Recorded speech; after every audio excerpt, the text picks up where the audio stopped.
दोस्तों, अक्षय तृतीया को हिंदू धर्म की मान्यताओं के अनुसार सबसे शुभ तिथि माना जाता है और इस दिन कोई भी शुभ कार्य बिना पंचांग देखे और बिना मुहूर्त निकाले किया जा सकता है। लेकिन क्या आप जानते हैं अक्षय तृतीया को क्यों इतना शुभ माना जाता है? इसको लेकर हिंदू धर्म में कई पौराणिक मान्यताएं चली आ रही हैं। इस दिन को युगादि तिथि भी माना जाता है। कहते हैं कि इस दिन ही त्रेता युग का आरंभ हुआ और भगवान परशुराम का अवतार भी इस दिन हुआ था। और भी कई शुभ पौराणिक घटनाएं इस दिन हुई थी। हिंदू धर्म में अक्षय तृतीया के दिन देवी लक्ष्मी की पूजा करना बहुत ही अच्छा माना जाता है। दोस्तों, अक्षय तृतीया को आखा तीज भी कहा जाता है। हिंदू धर्म में ये त्योहार बहुत ही महत्व रखता है। ये त्योहार वैशाख महीने के तीसरे दिन मनाया जाता है। अक्षय तृतीया के दिन विधि विधान से देवी लक्ष्मी की पूजा की जाती है। ऐसा माना जाता है कि इस शुभ अवसर पर पूजा करने से देवी लक्ष्मी की विशेष कृपा प्राप्त होती है। इससे आर्थिक परेशानियां दूर होती हैं और देवी लक्ष्मी की कृपा आप पर बनी रहती है।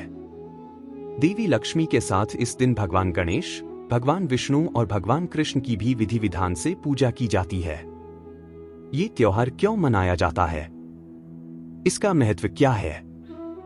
आइए जान लेते इसके बारे में। ऐसा माना जाता है कि अक्षय तृतीया भगवान विष्णु के छठे अवतार परशुराम के जन्मदिवस के रूप में भी मनाया जाता है।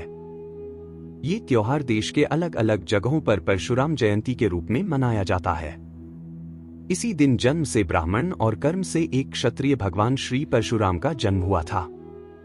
एक कथा के अनुसार परशुराम की माता और विश्वामित्र की माता के भोजन के बाद प्रसाद देते समय ऋषि ने प्रसाद बदल कर दे दिया था, जिसके प्रभाव से परशुराम ब्राह्मण होते हुए भी क्षत्रिय स्वभाव के थे और क्षत्रिय होने के बाद भी विश्वामित्र ब्रह्मर्षि कहलाए। दोस्तों, कहा जाता है कि सीता स्वयंवर के समय भगवान परशुराम अपना धनुष बाण श्री राम को समर्पित कर सन्यासी का जीवन बिताने चले गए थे। वे अपने साथ एक परसा रखते थे, तभी उनका नाम परशुराम पड़ा। वहीं ऐसा भी कहा जाता है कि इस दिन गंगा नदी धरती पर अवतरित हुई थी। राजा भागीरथ ने गंगा को धरती पर अवतरित करने के लिए सालों तक तप किया था। इसलिए इस दिन गंगा स्नान का विशेष महत्व माना जाता है। इस दिन गंगा स्नान करने से आपके जाने अनजाने किए गए पाप कट जाते हैं। इसलिए अक्षय तृतीया के दिन ब्रह्मा मुहूर्त में उठकर गंगा स्नान करने के बाद भगवान विष्णु और मां लक्ष्मी की प्रतिमा पर अक्षत चढ़ाना चाहिए और विधि विधान से पूजा करने का प्रावधान है। शांत चित्त से श्वेत कमल के पुष्प या श्वेत गुलाब, धूप, अगरबत्ती एवं चंदन इत्यादि से पूजा अर्चना करनी चाहिए। फिर ये सभी चीजें भगवान विष्णु को अर्पित किया जाता है।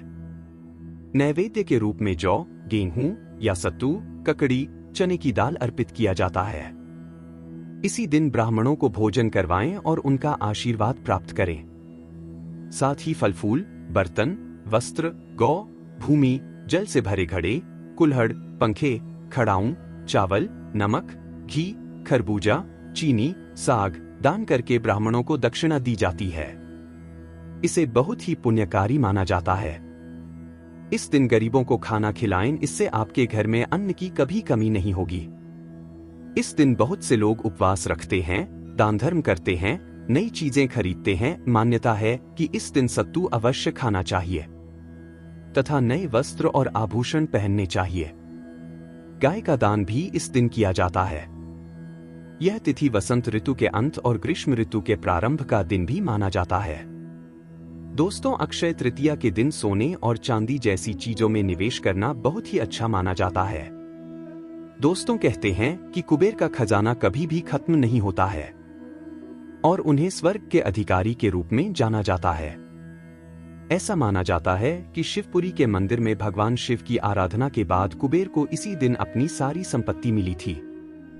ऐसा कहा जाता है इस दिन भगवान कुबेर को धन का देवता बनाया गया था और इसी दिन कुबेर को संपत्ति का रखवाला बनाया गया, इसलिए इस दिन को संपत्ति से जोड़कर देखा जाता है।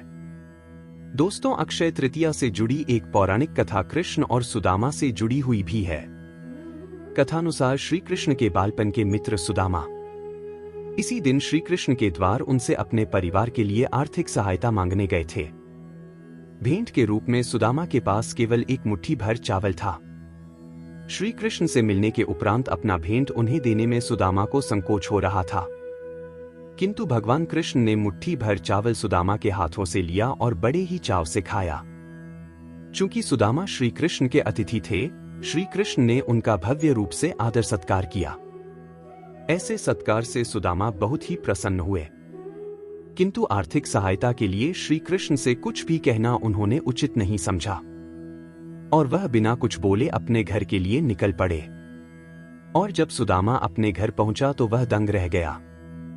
उसने देखा कि उसकी टूटी फूटी झोपड़ी के स्थान पर एक भव्य महल था और उसकी गरीब पत्नी और बच्चे नए वस्त्राभूषण से सुसज्जित थे।